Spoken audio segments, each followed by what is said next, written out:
När hjärtat har slutat slå och all aktivitet i hjärnan har upphört, vad är vi då?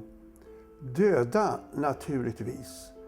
Men om vi återvänder till ett fysiskt liv, kan vi då sägas ha varit döda? Hur förklarar vi att människor som varit djupt medvetslösa och till och med dödförklarade återvänder till livet och berättar sällsamma ting? Det kan till exempel återge detaljer om sin egen hjärtoperation eller berättelser om döda anhöriga som de har träffat. Och de här upplevelserna som människor har haft företer stora likheter sinsemellan. Många har dessutom berättat vad som idag kallas för en klassisk NDU-upplevelse, nämligen färden genom tunneln och mötet med det ljus som finns på den andra sidan.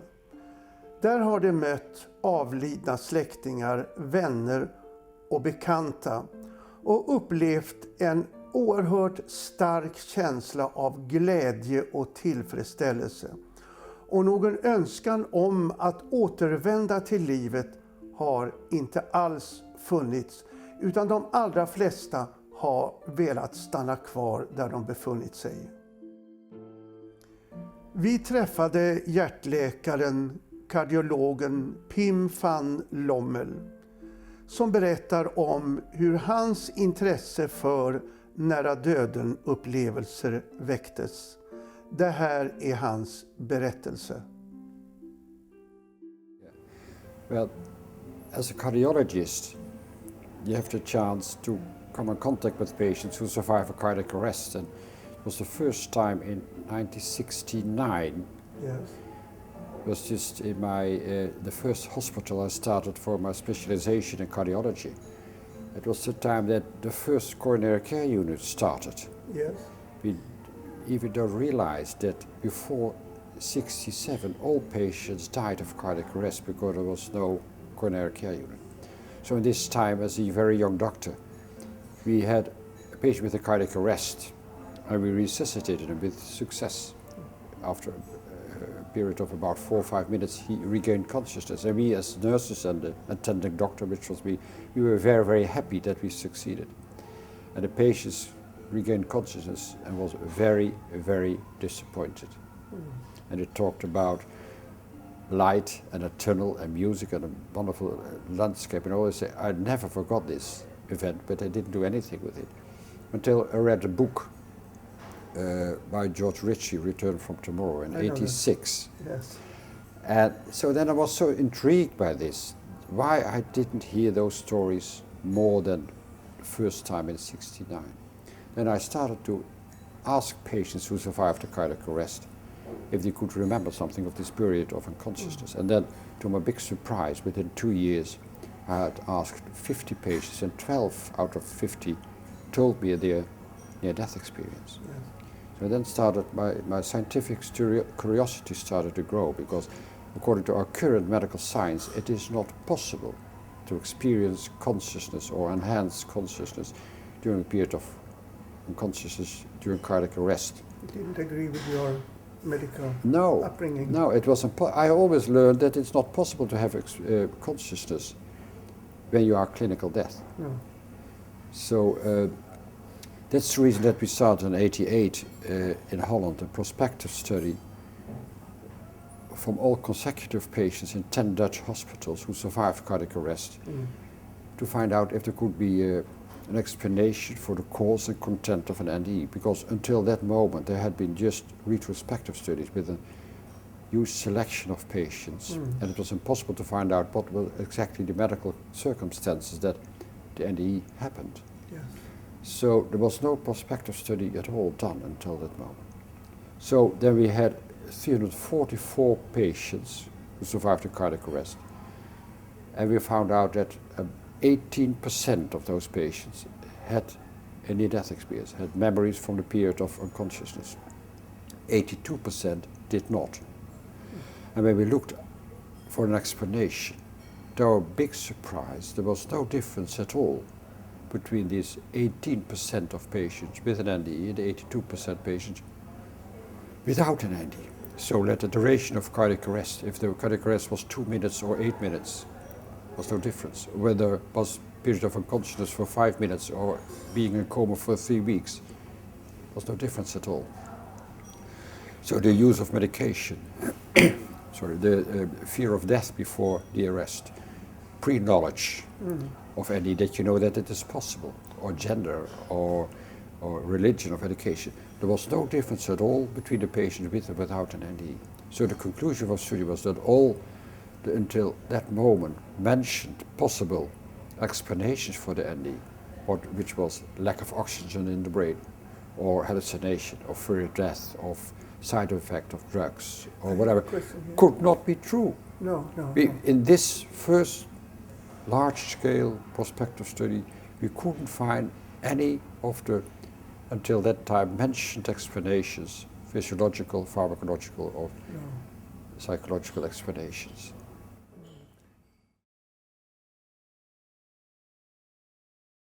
The explanation until now that it is lack of oxygen of the brain. Oh, yes. But that should be lack of oxygen of the brain as an explanation of the death experience. Then you should think that all patients who had a cardiac arrest, all patients were unconscious because of lack of oxygen to the brain, all should have had an NDE, but only 18% mentioned an NDE. Yes. So, but our study was done in cardiac arrest patients because we know, and we looked after it as well, that in cardiac arrest, the brain function, I'm sorry, I'll repeat it. In cardiac arrest, the brain function stops. Yes. And there have been studies done that we know that when you registrate the electroactivity of the brain, the EEG, that the EEG is flatlined within 15 seconds. Yes. And the clinical findings of those patients is the loss of the cortical function. They are conscious, there's no body reflexes, but also the brainstem reflexes are gone. So the gag reflex, the corneal reflex. So the clinical findings are the total loss of the brainstem function and the cortical function, and also the center for breathing has stopped, so the people don't breathe anymore. How is death defined, really? Well, first, that about the cardiac arrest patients, I want to finish this, because now we know from our study that 18% of the patients with a cardiac arrest did not have any brain function at all after 50 seconds. They were resuscitated after 60 seconds, 120 seconds, or 4 or 5 minutes. So they had an enhanced consciousness with cognition, with self-identity, with memories, with sometimes perception out and above the body, something with life review or future events seeing. Yeah. At the moment, the brain doesn't function. And that is the main important thing. Yes. How can we explain this kind of enhanced experience?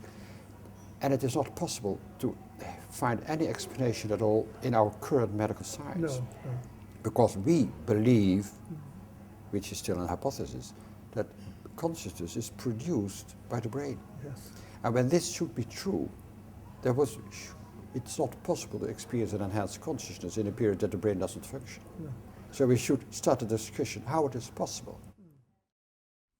Vi träffade konstnären Johan som dog i ambulansen efter en svår motorcykelolycka. Det här är hans berättelse.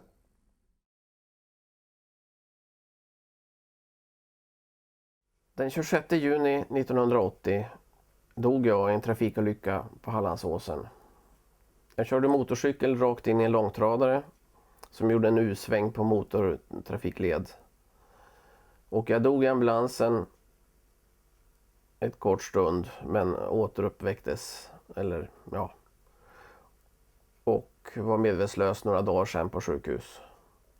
Det kunde varit slutet, men det blev en bra fortsättning. Vad som hände när jag dog, det minns jag ju inte direkt på sjukhuset, utan det tog ett tag. Det var först när jag kom hem och sov i min egen säng och drömde starkt och intensivt samma dröm flera gånger. Och den upplevelsen var så stark, så att, eller drömmen då, så att jag är övertygad om att det var ett minne då som så att säga återväcktes. Så jag är helt övertygad om den här upplevelsen. Sen, ja, spelar ingen roll om ingen annan tror det.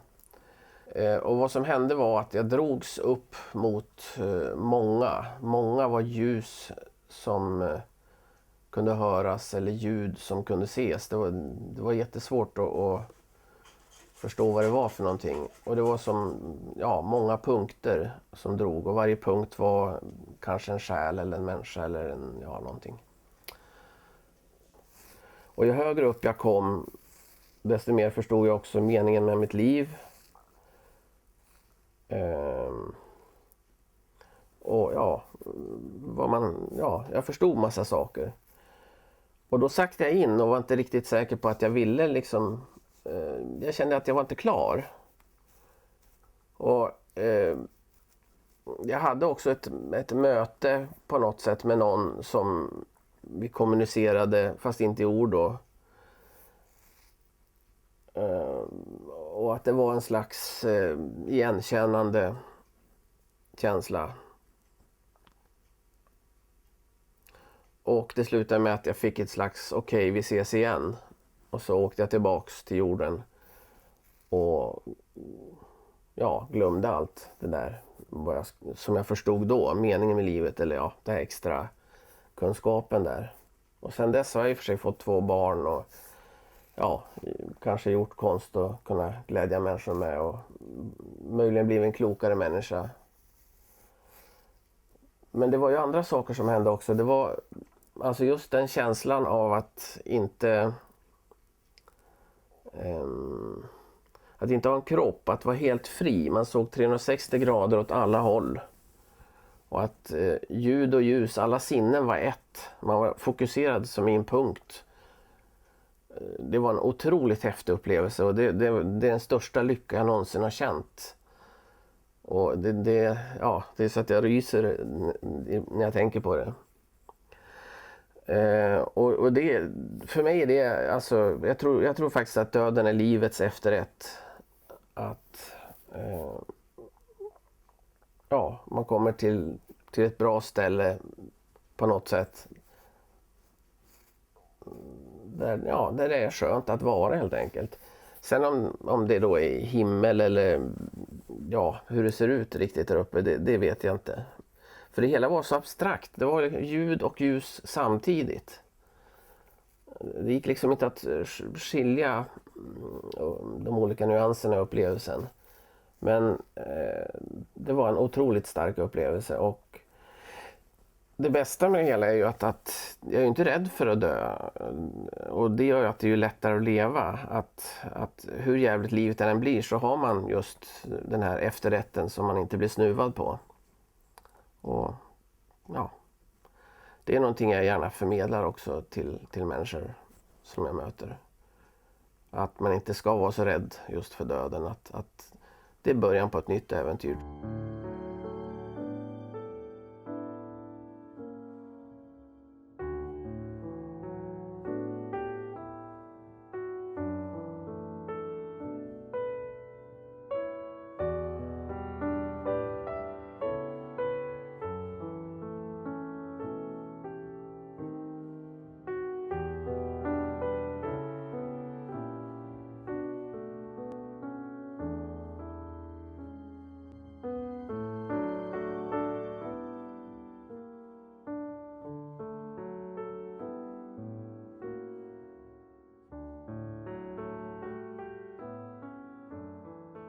There are 3 typical aspects of transformation. One is an enhanced intuitive sensibility.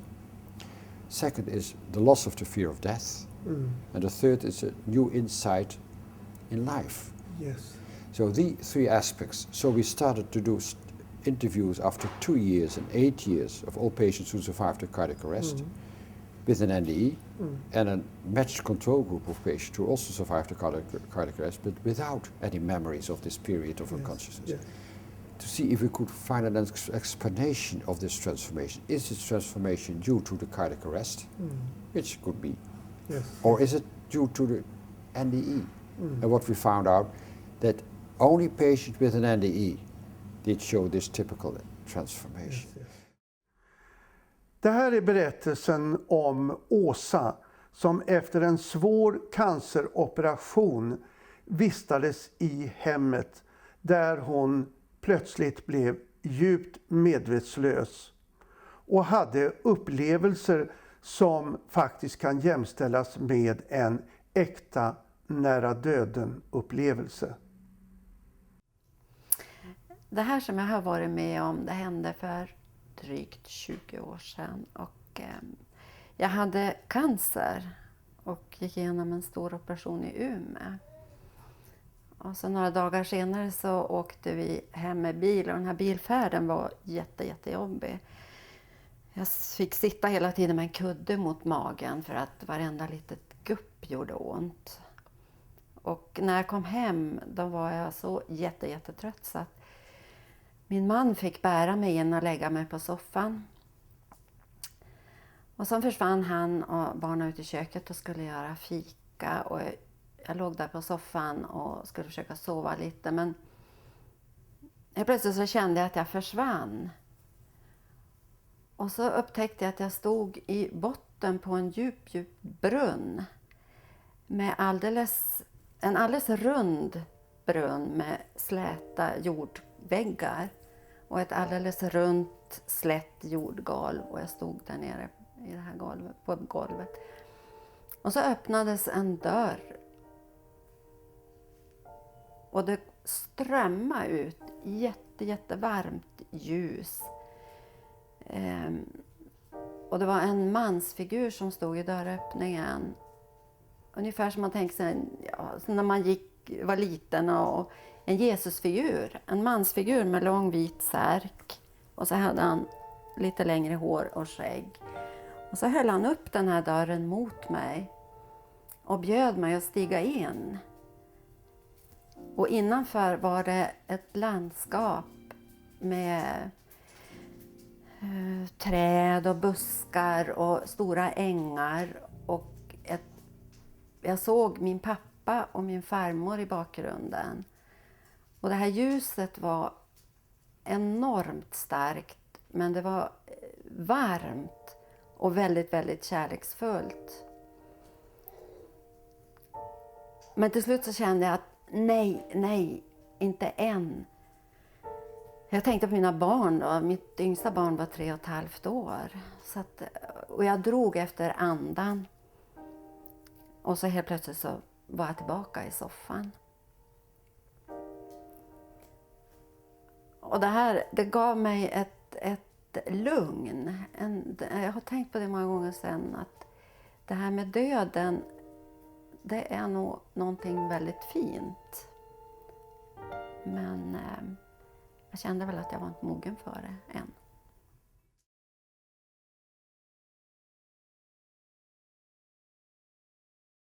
Well, I think the most scientists these days have a materialistic concept of science. And which means that there's only, you can study things which are physical, visible and measurable. Yes. And the problem with consciousness is that you cannot measure consciousness. You cannot measure the content of consciousness. You can't even explain what you can't consciousness even is. explain what consciousness is. So the neuroscience has wonderful methodology to study activities in the brain by fMRI or PET scan. And you see activity changing in the brain by changing aspects of consciousness. Yeah. But this is just correlation. Yes. And a correlation doesn't say anything about the cause of the result. So a correlation means that there is a correlation between activity and something going to happen in your consciousness. And what we know is you cannot measure the content of your feelings, your emotions and your thoughts. No. You can just measure activities. Yes. So there's an oversimplification by neuroscience that they think or believe that what you see as activity is the same as the content, which is not. No. So they're reluctant to be open to this because it's a total change of worldview, Yes. total change of how you look at science. So the problem is where you have the near-death experience, which is an enhanced consciousness when during a period of a non-functioning brain, you have to change your concepts in science to find an explanation for it. Yes. Because you cannot explain it with the concept, the hypothesis, that consciousness is a product of the brain, because the brain doesn't function, and you have a different kind of consciousness as your normal waking consciousness. Yes. Total different. So then the methodology of studies is scientific. The conclusions, how to explain, is no possibility to do it in our materialistic science. You have to change your concepts. And the change of concept, what I propose is that consciousness is a non-local phenomenon, which means that consciousness, in your consciousness, when you have an enhanced there's no time and no place. You can have a live review during a cardiac arrest of 2 minutes. You can talk for weeks about it. Because everything is there. You are connected with the feelings and emotions of other people in the past. You can be connected with the consciousness of deceased relatives. You can have a view of future events. So you are with your consciousness in a dimension where there's no past, there's past, present and future available, which is not possible in our materialistic world. So what people describe, what they experience in their consciousness, is a non-locality, is an interconnectedness with consciousness of other peoples from the past or from deceased relatives. So we have concepts from quantum physics which could explain what the people experience in their consciousness, which doesn't mean that quantum physics is an explanation for a near-death experience, but it's easy to understand the aspects of the consciousness they experience. So concepts like non-locality, entanglement, interconnectedness is exactly what people with NDE try to share with us. Nu vill jag berätta något personligt. I min barndom berättade min mor, som var sjuksköterska, om sina möten med döende patienter. Och det var åtskilliga. Bland annat så berättade hon om en grannkvinna som var döende hemma. Och hon dog på samma sätt som alla andra som har återvänt till livet, så gjorde också hon det. Men hon var djupt besviken. Och vad som gjorde ett starkt intryck på mig var att den här kvinnan sa till läkare och personal på sjukhus: hur kunde ni göra något sådant att väcka mig till livet? Jag hade de underbaraste upplevelser. Jag levde, och jag levde rikare än jag har gjort under mitt fysiska liv. Och det här övertygade mig en gång för alla om att döden inte är slutet. Det kanske till och med är början på ett rikare liv. Hon berättade också att hon hörde den underbaraste musik. Och jag har hört om flera som har haft musikupplevelser av ett slag som de aldrig hade kunnat ha som fysiskt levande varelser. Vi träffade läkaren Cecilia som berättade om en liknande händelse som den min mor hade hört för mycket länge sedan. Det här är hennes berättelse. Ja, jag heter Cecilia och jobbar som läkare på medicinklinik numera. Men det här som jag ska berätta om, där det hände innan egentligen jag var färdiglegitimerad. Och då jobbade jag inom geriatriken. Det är i svenskt talt långvård. Och då träffade jag en kvinna, hon var cirkus 85 år, som låg hos oss för rehabilitering efter en bypassoperation. Och det som hade hänt när hon opererades var kort att hon hade varit död under ett par minuter under operationen, och sen hade de lyckats återuppliva henne.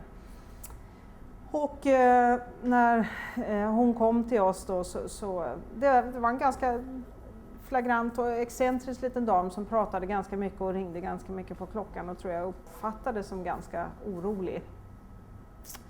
Och det som framkom från personalen, det var ju helt enkelt att hon gärna ville prata om något ljus i tunneln. Hon ville gärna prata om det hon hade varit med om när hon blev opererad och när hon faktiskt hade varit död. Och jag tror att omgivningen uppfattade henne som lite förvirrad och konstig. Men jag som faktiskt då i 20-årsåldern hade läst om sådana nära döden-upplevelser förstod ju på den lilla information jag fick att det antagligen var så att det var det hon hade haft.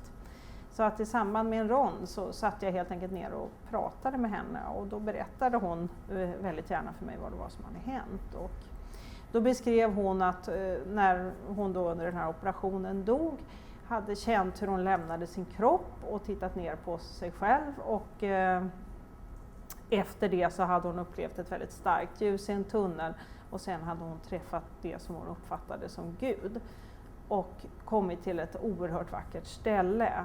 Och där trodde hon att hon skulle få bli kvar, men då hade hon fått reda på att det var inte dags riktigt ännu för henne nu. Men det var hit hon skulle komma sen, när hon dog. Och det hon hela tiden uttryckte då att hon nu är jag inte längre rädd för att dö, jag har varit så rädd för att dö. Och det sa hon vid upprepade tillfällen. Och jag har pratat lite med några om det där någon gång. Och man kan ju ha många teorier om varför det sker och jag vet att det finns en del doktorer som diskuterar vad som händer i hjärnan när man dör och vad som händer när man får syrebrist och försöker hitta biologiska förklaringar till det här ljuset i tunneln och så. Och sen finns det å andra sidan den andra sidan som då vill bara prata om andliga upplevelser med mera. Men att jag tror att det inte spelar någon roll, för det som i alla fall framkommer det är väl att det är tydligt att de som har varit med om sådana här händelser på ett eller annat sätt omvärderar sitt liv. Och det kanske är det viktiga att studera.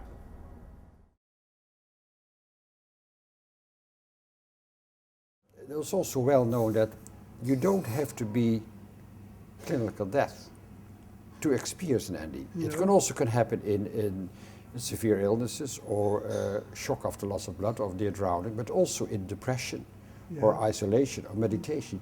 So and also in circumstances where there is no lack of oxygen at all, people can experience an enhanced consciousness. Right. The terminology near-death experience is not the right one, because you can have these kind of experiences also in other situations. Yes. Like let's say the mystical experience or religious experience. Right. And they sometimes call it experience of oneness. Because in the other dimension, in the non-local dimension, everything is connected, everything is one. It's not a dual world as we know now here, the physical world, it's a duality. But there it's a world of oneness. I very much like to hear that. Yeah, so everything is connected. And when they are back in this world, people with it, and they still have the feeling of connectedness with everybody, with nature, with animals, with planet Earth. So they change also the way they live, because it's not about the temporary material aspects of your life. It's about how you can have your compassion, empathy and love towards yourself, also your own negative aspects towards others and towards nature. It's very much like a mystical experience. It's the same. It is the same. But when we do our study with cardiac arrest patients, you call it near-death experience. But it's exactly the same as a mystical experience or religious experience or a deathbed vision, whatever. All kind of experience of enhanced consciousness have had their own names in the past, because this kind of experience have been known in mankind in all times, in all cultures, in all religions. Nothing is new. No. But we have, because of the modern techniques of resuscitation, we have more and more patients who survive the critical medical situation. That's the reason you hear more and more about the death experience. But what they tell us, it's always said and written in history. Nothing is new. The people have the feeling that they are in contact with the consciousness of deceased relatives. When you lose your partner, about 50% of the people have the feeling to be in contact with the consciousness of the deceased partner. And when you lose a child, it's 75%. This kind of experiences, there's such a taboo, people don't talk about it. But now they get open. But don't they doubt their own feelings? Yes, of course they doubt, because what we learned in this Western society, it's not possible to be in contact with the consciousness of the sleep. But it is for them. They say, I had a dream, but it is no dream, because it's such a clear experience during sleep, which is something different from a dream. Or they have it during the day as well. It is seeing, feeling, hearing, smelling your deceased relative. Yes. And it happens so. It's 50% of deceased partners and 75% of deceased children. So it's a common experience. But it's not accepted by our Western society, not accepted by Western materialistic science.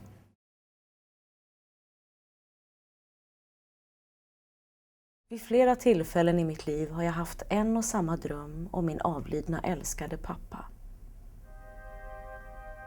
Jag drömmer att jag sitter på en stor höjd. Allt under mig är pyttesmått, hus och människor. Jag sitter på den yttersta kanten av en klippa och blickar ut över landskapet. Jag väntar på att far ska komma. Och jag känner att han närmar sig bakom min rygg. Och när jag vänder mig om står han där lång och ståtlig. Samtidigt känner jag den underbaraste doft jag någonsin upplevt. Det är som en blandning av nejlika, mandelblom och så en doft som jag aldrig har kunnat återfinna. Jag har luktat på mat och dryck, parfymer, puder, ansiktsvatten, hårbalsam, blommor och kryddor, men aldrig någonsin har jag kunnat återfinna den där doften i den fysiska världen. En aning, men bara en aning, fann jag hos en kaktusblomma en gång. Jag vet när jag sitter där och känner denna doft att far finns i min närhet. Även om jag inte kan se honom. Han ser på mig med sitt varma leende och sina violblå ögon. En gång frågade jag honom i sömnen om han inte ville komma tillbaka till oss. Men han svarade: jag tänker så mycket på Ann-Marie och er barn, men jag vill inte tillbaka. För på jorden råder kulturskymning. Så är han borta. Ingen dimma, inga ljud, inget moln. Bara den blå himlen omger mig. Blommorna och gräset finns där som förut. Själv är jag tillbaka på jorden igen. Varje gång jag möter min far känner jag stor glädje. Det känns inte som en dröm. Mera som om far verkligen fanns där och mötte mig. Precis som när han levde på jorden. Vi träffar Lisa som hade en svår drunkningsolycka vid 5 års ålder. Samtidigt med den hade hon en typisk nära döden-upplevelse som för all framtid har format och påverkat Lisas liv och hennes syn på döden och vad som händer efter vår fysiska död. Min upplevelse hade jag när jag var 5 år gammal. Och det var i Ryssland, jag är född i Ryssland. Och det var vid Svarta havet. Jag var där på semester med min mamma och min mormor och morfar. Och jag kunde inte simma då, och den här dagen så var det ganska höga vågor. Och jag kommer ihåg att ur mitt 5-åriga perspektiv då så var de jättehöga. De var väl kanske inte så höga egentligen, men rätt höga. Och min mamma och jag då stod i vattnet och hon höll i mig. Och jag bottnade inte där vi stod, hon hade vatten upp hit kanske. Och så kom vågorna då liksom och vällde in över oss. Och så kom det en extra stor våg och då tappade min mamma balansen så att hon släppte mig. Och jag drogs iväg då, det var ganska strömt av vågen. Och den här händelsen har jag fått då verifierad i efterhand av min mamma. Att det hände precis så som jag minns det. Den yttre händelsen. När jag drogs iväg då av den här vågen så minns jag att det allra första jag kände det var en jättestark dödsångestskräck. Jag kunde inte simma, jag försökte hugga tag i någonting men det fanns inget att hugga tag i utan det var bara vatten överallt. Och då kände jag att det här är en livsfarlig liksom situation. Jag tänkte inte så intellektuellt, men instinktivt kände jag det. Och så gick det bara på någon tiondels sekund så kände jag att det är ingen idé att kämpa emot, utan det finns ingenting som jag kan haka fast i. Jag kan inte rädda mig på något sätt, så då släppte jag taget. Jag släppte taget om livet, kan man säga, och bara liksom, nu får det hända det som händer. Och det var då den här upplevelsen satte igång. Nästa sak jag kommer ihåg, det är att jag kunde andas under vattnet. Och som 5-åring så hade jag någon uppfattning om att man kan inte andas under vattnet. Men ändå så kommer jag ihåg att jag tänkte att jag andas ju, fast man kan inte andas under vattnet. Jättekonstigt. Och jag kände inte att jag drog ner något vatten i lungorna eller så, utan det kändes som att andas som vanligt. Och sen nästa sak jag kommer ihåg, det var att jag for iväg på något sätt från jorden, från min kropp. Fast jag upplevde det inte så då att jag for iväg från jorden och från min kropp, utan jag bara for iväg. När jag då for iväg där så upplevde jag det som att nu är jag äntligen den jag verkligen är. Jag är verkligen mitt sanna jag, äntligen på något sätt. Och allt det här skedde ju då ordlöst liksom, utan de här begreppen, de här orden som jag sätter på det nu, utan det var bara en känsla och en upplevelse. Och den här varelsen som då var mitt sanna jag, den var könlös, den var ålderslös. Jag var alltså inte en liten 5-årig flicka, utan det enda ordet jag kan sätta på det är att jag var någon slags själ. Men det är ju också en efterhandskonstruktion, ordet så att säga. Utan då upplevde jag det bara som att jag var den här varelsen.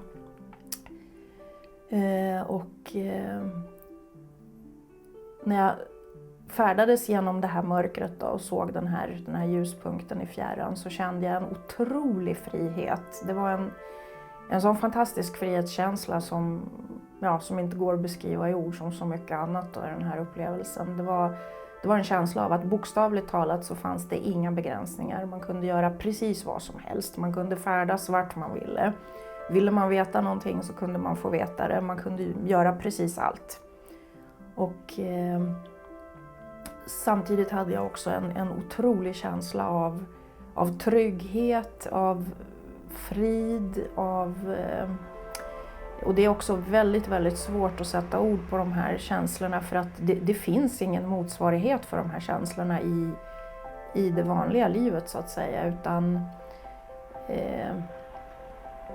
det är bokstavligt talat frånvaron av all rädsla. Det finns ingen rädsla, det finns inga negativa känslor, inga bekymmer, ingen ångest, allting är bara tryggt. Väldigt, väldigt svårt att beskriva. Sen när jag då hade färdats väldigt, väldigt snabbt, som jag upplevde det som, genom det här mörkret, så kom jag då fram till den här punkten av ljus. Och när jag kom fram dit så befann jag mig i en värld av ljus, upplevde jag det som. Och där fanns det en varelse som också var gjord av ljus. Jag var också på något sätt gjord av ljus. Allting var gjort av det här ljuset på det här stället. Och jag upplevde den här varelsen då som en punkt av ljus. Den var lite mera koncentrerad i allt det andra som också var ljus. Men den stod där, och av någon anledning, jag har ingen aning om varför, så uppfattade jag det som en manlig varelse. Och den liksom välkomnade mig på något sätt, eller svepte in mig i sitt ljus, och det kändes som ett välkomnande, en omfamning. Då kände jag att det här är hemma, det här är mitt riktiga hem, och det här stället där jag har varit, jorden då så att säga, det var bara något väldigt tillfälligt, och här hör jag hemma på riktigt.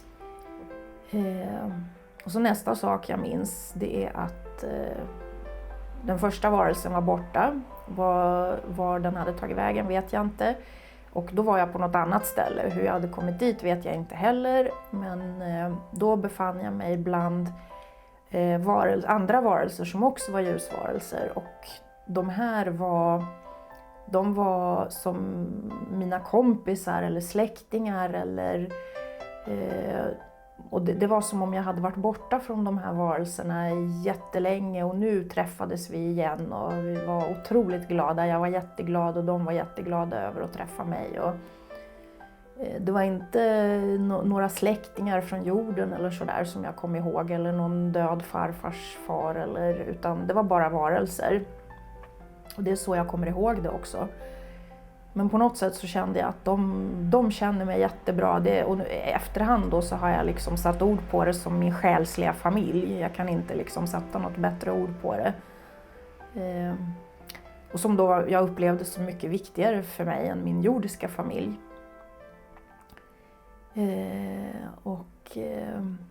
Det vi gjorde, det var att på något sätt så sköljde de över mig med en massa kärlek och ljus. Och jag hade samlat på mig negativitet när jag var på jorden. Och mina upplevelser och sorg och smärta och som man på något sätt alltid gör på jorden då, hur bra man än har det. Och den tog de bort då genom att de nästan duschade mig i kärlek på något sätt. Och förutom det så kommer jag inte ihåg vad vi gjorde. Jag kommer bara ihåg att vi var liksom lyckliga över att wow, nu har vi fått träffas igen och alla var jätteglada. Och sen nästa sak jag minns det är att de var borta. Och då var jag tillbaka till den här första ljusvarelsen. Jag vet återigen inte hur jag hade kommit dit. Och då sa den till mig att nu har du fått göra ett litet besök här och nu måste du återvända tillbaka till jorden. Och min respons på det var glöm det, aldrig i livet. Jag gör det inte liksom, jag vägrar. Men då sa den till mig att jo, du måste, det är ditt jobb. Och den sa att, det är så jag minns det, så jag upplevde det, att du har valt det här själv och det är din uppgift så att säga, ditt arbete och du måste återvända. Nu har du fått göra ett litet besök här men nu måste du tillbaka. Och jag sa bara nej, aldrig i livet. Det är så himla hemskt där borta jämfört med det här fantastiska stället. Jag ville bara stanna kvar.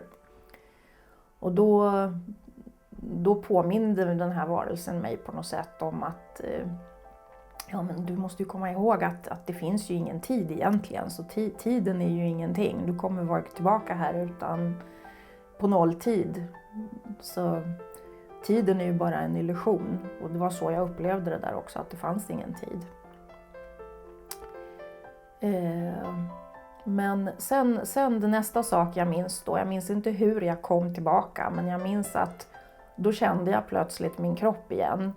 Och där jag befann mig då, det var att jag hade ju spolats iväg av en våg. Dragits iväg. Och den hade kunnat dra ut mig i havet då, men den spolade upp mig på stranden. Så när jag kände min kropp igen, då kröp jag uppåt längs strandkanten och hostade. För jag hade fått ner vatten i halsen då.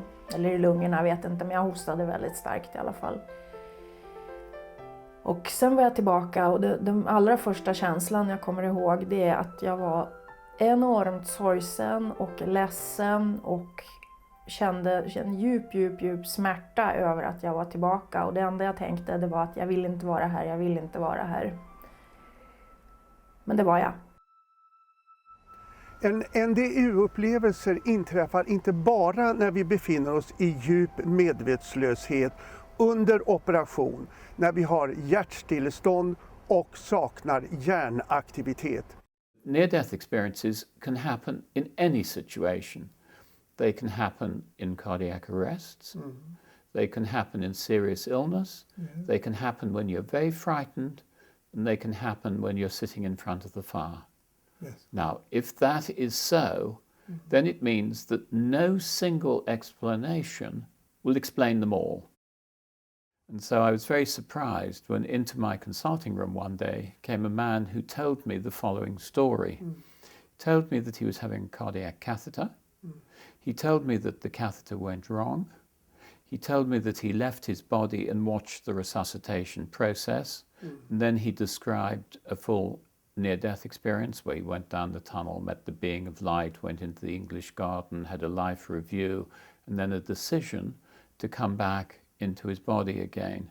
The consequence of this was that I then had to take these experiences seriously, because when he came to me and he gave me all these details, I had to look into the field, I had to examine the scientific papers, and it became quite apparent to me that near-death experiences happened not only in California, they also happened in London. And at about that time, a lady called Margot Gray came to my unit, and she did a study in Guy's Hospital, one of the major London teaching hospitals, and found near-death experiences in exactly the same way that they'd been reported in other countries. And so that triggered my interest in it. And so it became very important to choose a condition in which the brain was in a particular state when they had the experience, and that it was the same for all experiences. Now, it was clear to us that the only state that was cardiac arrest. In cardiac arrest, you have no breathing, you have no heartbeat, obviously, you have no reflexes, you can't cough or swallow, and you have no brainstem reflexes like your pupils are widely dilated. Now, in that condition, everybody is the same. And that is the clinical condition of being dead. If somebody has those signs, they're clinically dead. And indeed, they would be dead until they were resuscitated. Then during resuscitation, obviously the position is reversed and people will come back to life. We had 60 people who recovered from the cardiac arrest, and about 10% of those had near-death experiences. None left their body. And we were able to say that the near-death experience in cardiac arrest is exactly the same as the near-death experience in other situations. If your brain is not functioning, how can you possibly see the cardiac arrest? You have no eyes on the ceiling, you have no ears to hear what's going on, you have no senses to feel, but yet these people said they did. So that is of great interest to science. And it can't just be imagination, because their accounts were much better than those who did imagine it. So it is one step of the way. It suggests that when the brain is not functioning, the mind is able to function some way. So if brain is not functioning, but mind is functioning, then mind and brain must be different. Now that's right against our current science. And so if it's true, it's very, very important for science. I have spoken to so many people who have had near-death experiences during cardiac arrest, and I've spoken to a number of people who have said they've left their body. I find their descriptions sufficiently accurate to wish to take it further scientifically.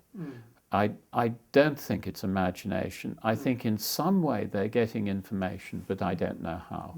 But so what we have to do is scientifically prove it and show that they can get information when their brain is not working. So what is mind for you? Oh, now you've got a much more difficult question there. Yes, it's a difficult question. But let us just look at it and see what the evidence would then show. I'm a skeptic, let's say. I'm going to look at this experiment and say, yes, the people said they went up to the roof, let's accept they do. They said they saw the symbol, well, let's accept they did. But how do we know their brain isn't working? Well, you say, because there is no blood going to it, because the heart has stopped and we know that brain function ceases. You say, but there may be just a little bit of brain functioning left.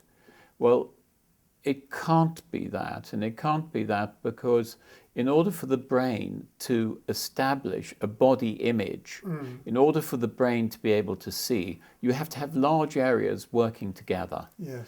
So you can't do this with just a small little bit of brain.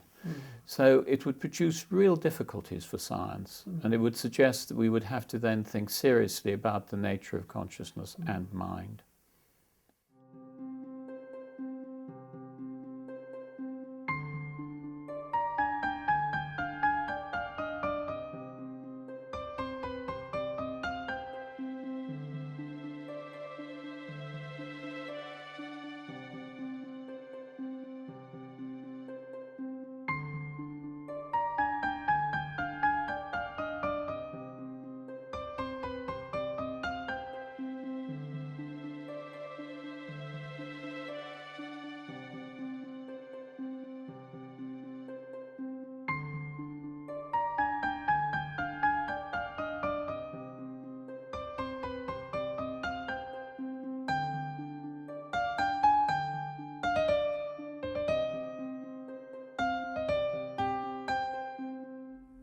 I Gärdsmark i Västerbotten träffade vi kusken Stig, travkusken, som under ett lopp fick hjärtstillestånd som gjorde att han föll ur sulken och hade en typisk nära döden upplevelse.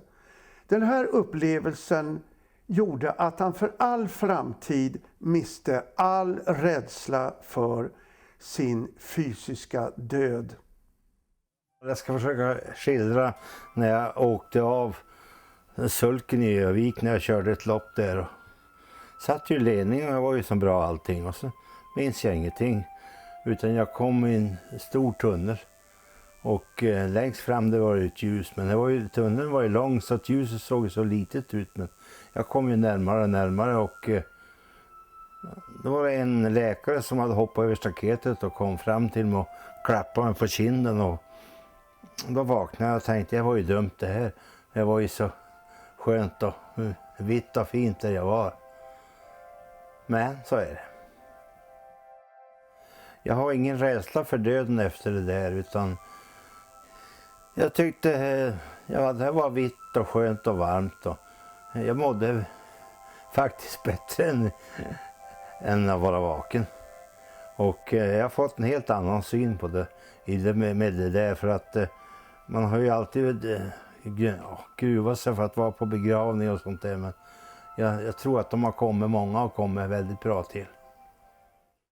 Peter Fenwick, neuropsykiater och hjärnkirurg i London, har kommit att intressera sig alldeles särskilt för vad han kallar för dödsbäddsvisioner.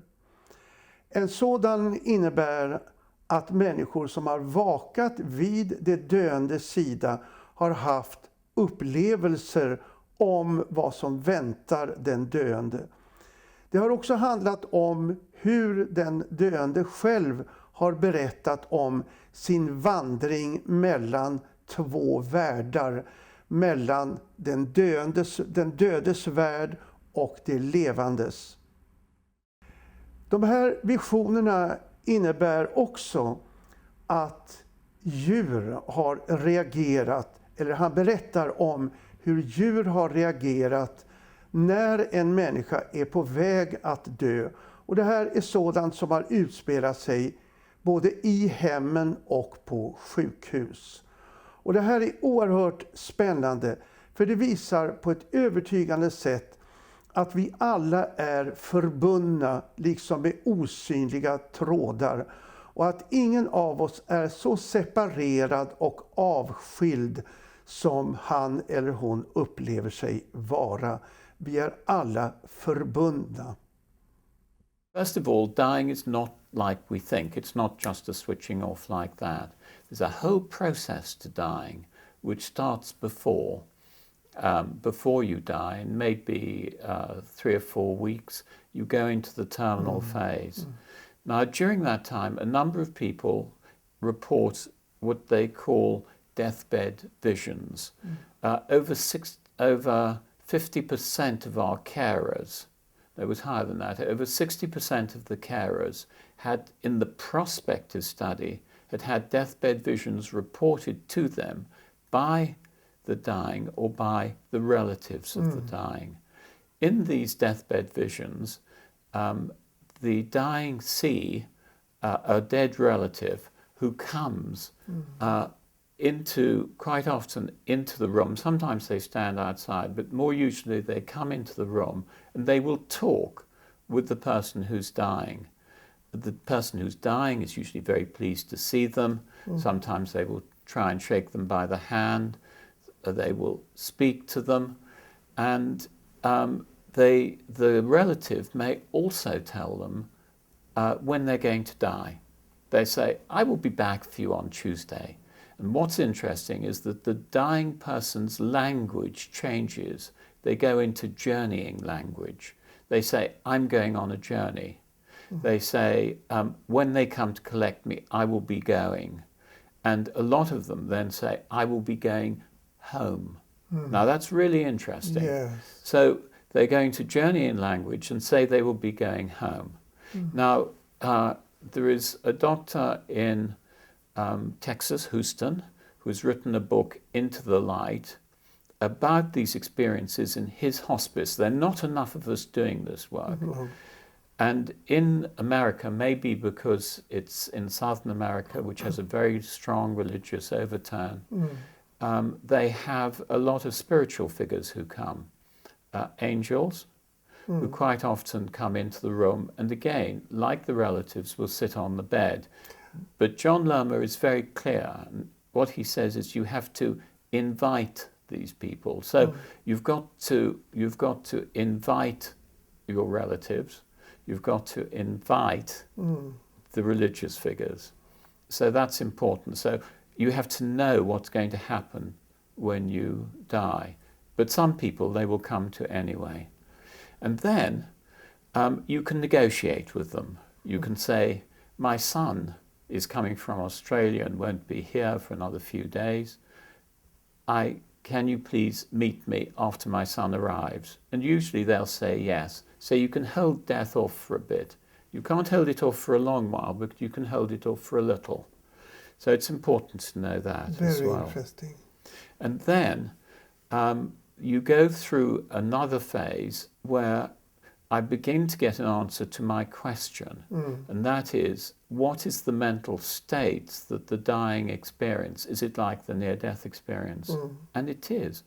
And some of the dying exist in two different realities. A reality which they describe sometimes as a waiting place, full of light, full of love, full of compassion. And they can move into it and out of it like this. So they're in the hospice, then they're in this, and then they come back.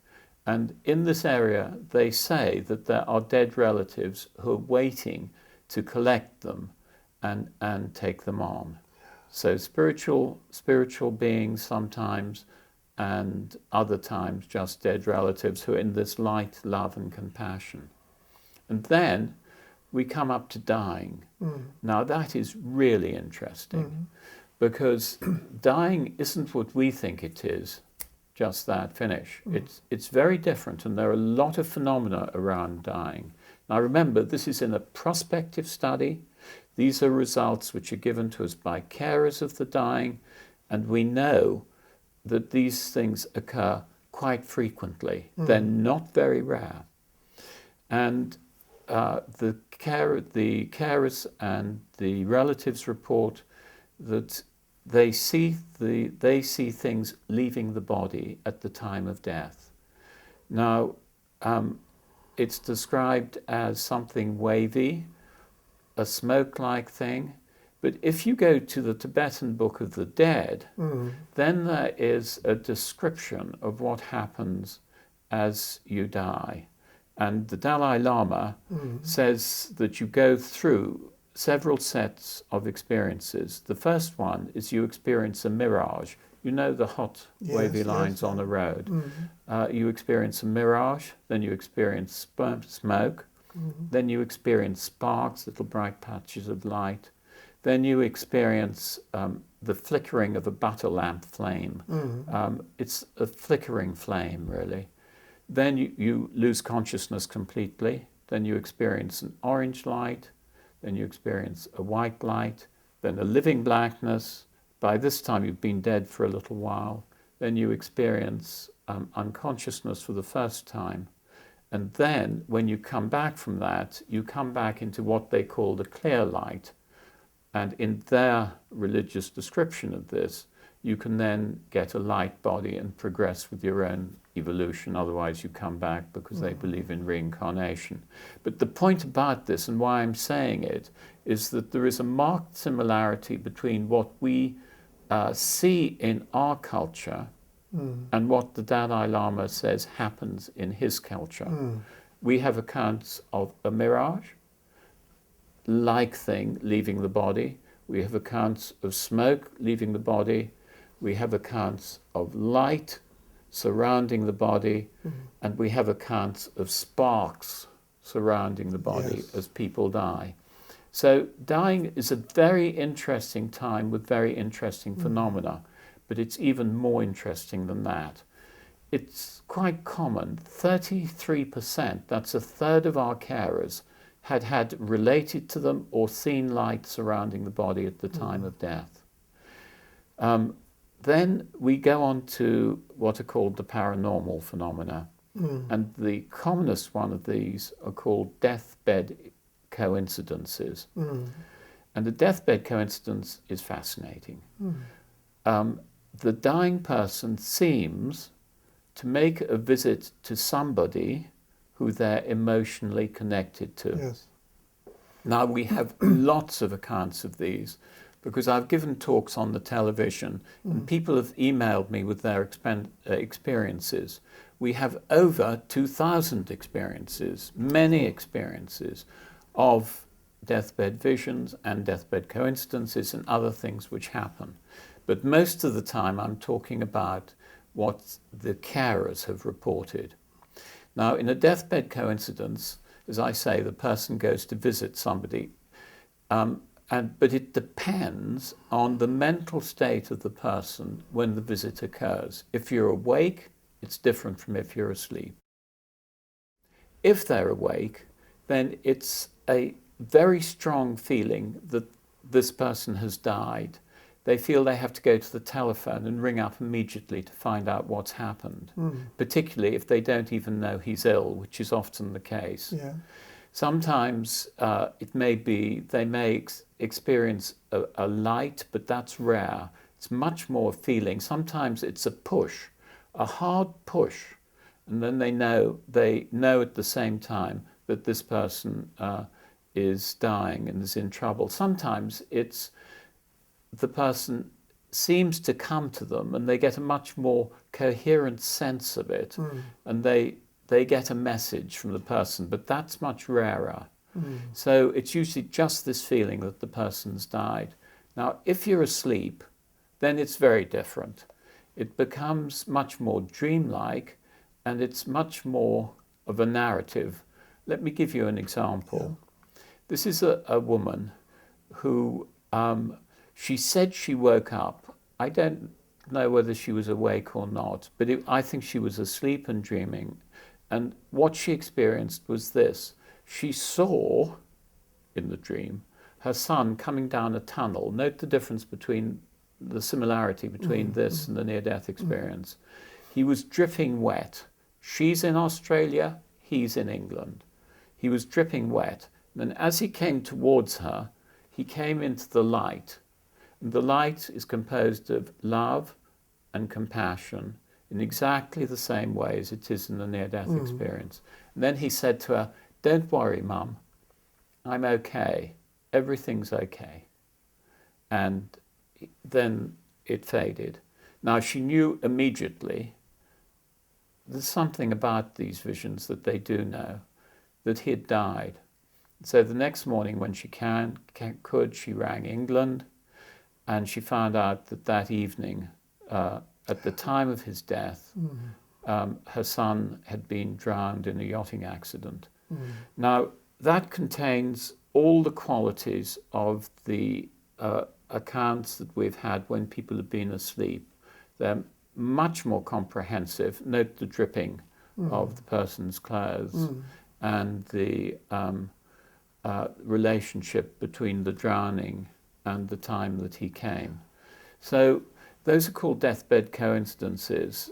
and we have over about 65% of carers reported deathbed coincidences in the prospective study. And we've got lots of them, of course, lots of accounts from the television ones which were sent in, so they're common.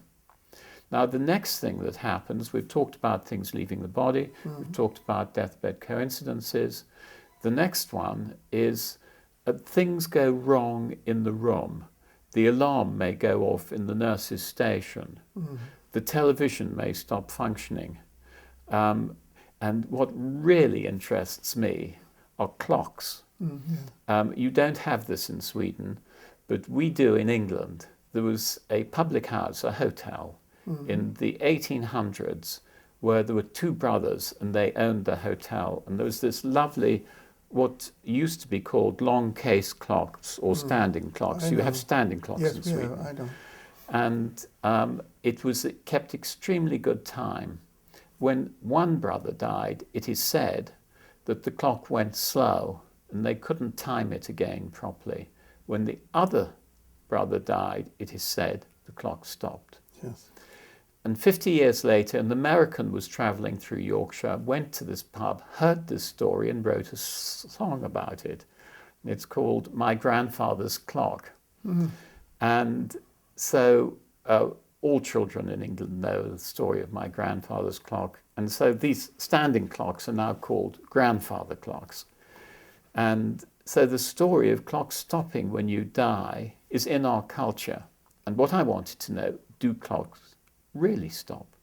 And is it only mechanical clocks that stop? Or do electronic clocks stop? Do wristwatches stop? What sort of clocks stop? And the answer to that is that certainly pendulum or mechanical clocks stop, but so do wristwatches, so do electrical clocks. And you know these clocks that we have now where you set the digits and when the power goes down they flash. Yes, yes. Well, we know that though that happens and they flash the time of death, that comes from the accounts of clock stopping that we've had sent to us. So there is an interaction between the dying and their clocks for some reason. I tell you, I've heard many similar stories of clocks stopping also in Sweden. But isn't it interesting? It's very interesting. How do you explain it? Now the explanation I don't mean you have an explanation, but you can always try. Yes. What we're looking at here are the set of phenomena which occur when you die. Mechanical malfunction, clock stopping, but there's one other first, and then we'll talk about explanations for it. And that is animals. Now, if you go into hospices and ask them about animals, they will tell you that there is a relationship between people dying and animal behavior. Firstly, birds sometimes come and sit on the windowsill of the dying. Now, I'd love to test that, because you just have to count the number of birds which come onto the windowsill when people aren't dying and compare it to the number of birds who come onto the windowsill when they are dying. And you can prove it. You see, all these things are very provable. But the other one, which is interesting, in JAMA, which is the Journal of the American Medical Association, they published a story. This is a very high impact journal. They published a story of a hospice cat who went on and stayed on the beds of people who were going to die in the next 4 days. So he had some knowledge in some way, and he was so accurate that the hospice people would take it as a sign that that patient was going to die in the next 4 days. Now, again, I thought that's an American story. But I mentioned this on a television program, and 4 hospices in England reported, 2 by email and 2 by telephone to me, that they had cats which did exactly the same. Do you think that animals have some extrasensory perception that they feel and know? That particular thing, I think you could argue that maybe dead people who are dying give out a particular smell, yes, something like that. So you could get that into that fairly easily. But other accounts of animals, you can't. For example, people who've had dogs and given them to somebody else, those dogs, if they've got a strong relationship with the first family, we have accounts of them howling and howling when the person died. So you get these accounts of animals at a distance that respond to the death in exactly the same way that humans seem to. So what is it about dying that causes these things? Light, things leaving the body, animals, mechanical malfunction and so on. Den här händelsen som jag har varit med om har givit mig många positiva saker. Den har förändrat mitt syn på döden och jag känner inte längre oron och ångesten som jag kände tidigare. Tvärtom kan jag känna ett lugn och en trygghet på grund av den värme och den kärleksfullhet som strålade mot mig genom det här ljuset. Tvärtom kan jag nästan känna lite avundsjuka när jag hör att en människa har dött. För att jag vet att man går mot någonting väldigt positivt. Men för min egen del så känner jag att inte än. Jag vill vara kvar här ett tag till. Vad väcker en sån här film för reaktioner hos åskådaren? Förmodligen mycket olika beroende på vars och ens personlighet. Men om vi lyssnar till intervjuerna med de som har varit så döda som en människa kan vara och ändå återkallas till livet. Lyssnar vi på deras upplevelser så kan vi inte annat än förundras och faktiskt också glädjas åt deras berättelser. För det finns ingenting som är negativt, tråkigt eller sorgligt i att vara död. Då måste vi fråga oss, hur kan vi överhuvudtaget uppleva något som helst i ett icke-fysiskt tillstånd? Men tydligt är att vi kan det. Den slutsats som vi måste dra, en av många, är att livet inte kan förstöras, inte kan upphöra. Det byter skepnad, det fortsätter i en annan form, så som vi ser i naturen. En människa som har varit nära döden kan sägas komma närmare livet efter sin upplevelse. Hon får en större förmåga till kärlek och närvaro än hon haft tidigare. En större tolerans mot egna och andras misstag och felsteg. Hon blir överhuvudtaget mer levande, upplever livet som rikare, därför att hon har förmåga att uppskatta sådant som hon inte har kunnat uppskatta tidigare. Paradoxalt nog tyder allt på att inte ens livet kan tas ifrån oss. Ingenting försvinner, ingenting förändras och egentligen ingenting dör i en absolut form. Vi byter skepnad och övergår i en annan livsform, en annan icke-fysisk levnad. Döden är alltså en övergång från en form av liv till en annan. Och detta är något att glädjas över och se fram emot, som många har gjort som har återvänt från döden.